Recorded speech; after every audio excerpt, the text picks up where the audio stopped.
Dostoïevski n'était pas un philosophe riche qui parlait de l'argent depuis un fauteuil confortable. Il a connu la faim, les dettes, l'humiliation et l'addiction au jeu. Et pourtant, c'est peut-être l'écrivain qui a compris le plus profondément ce que l'argent fait à l'âme humaine. Aujourd'hui, on parle de réussite, de richesse et de liberté financière à travers ce que Dostoïevski nous a appris.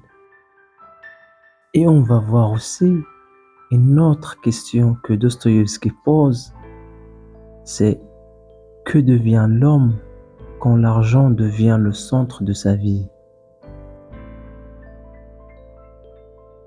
Sachez les amis que Dostoïevski écrivait souvent sous pression. Il devait livrer ses romans pour payer ses dettes. Parfois, il écrivait pour survivre, littéralement.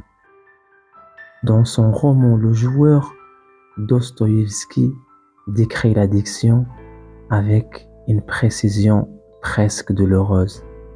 Parce qu'il ne l'invente pas, il parle de ce qu'il a vécu.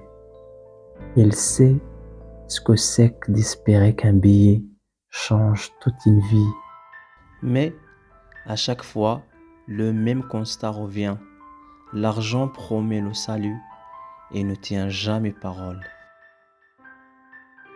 Dans Crime et Châtiment, Raskolnikov croit qu'avec de l'argent, il pourra réparer une injustice, faire le bien, aider les autres. Mais Dostoïevski montre quelque chose de radical. On ne peut pas bâtir une vie morale sur une faute, même si l'intention semble noble. Donc, l'argent n'efface pas la culpabilité. Il ne guérit pas la conscience. Il ne donne pas la paix intérieure. L'argent peut résoudre des problèmes extérieurs, mais il est impuissant face au chaos intérieur. Dostoïevski ne glorifiait jamais la pauvreté. Au contraire, il montre comment le manque d'argent humilie, comment il écrase l'homme, comment il pousse à mendier, à mentir, à se trahir soi-même. La misère n'est pas une école de vertu, c'est une épreuve brutale. Et pourtant, même là, Dostoïevski distingue deux choses, être pauvre et être intérieurement vide. Dans son roman Le Joueur, l'argent cesse d'être un moyen. Il devient une fin, une obsession, une drogue. Tout le reste disparaît. L'amour, la compassion, le sens. Et c'est là que Dostoïevski est terriblement moderne. Aujourd'hui aussi, on nous dit que plus d'argent signifie plus de valeur. Mais Dostoïevski répond, quand l'argent devient ton Dieu, tu perds ton humanité. Dostoïevski ne dit pas que l'argent est mauvais.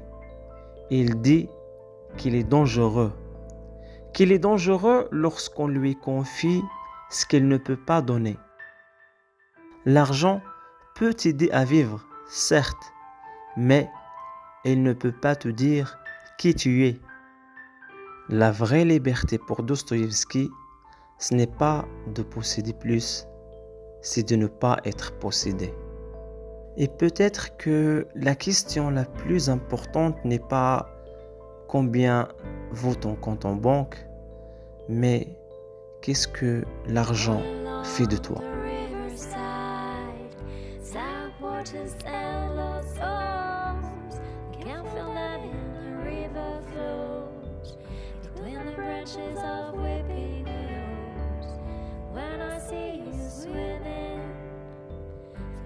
By the living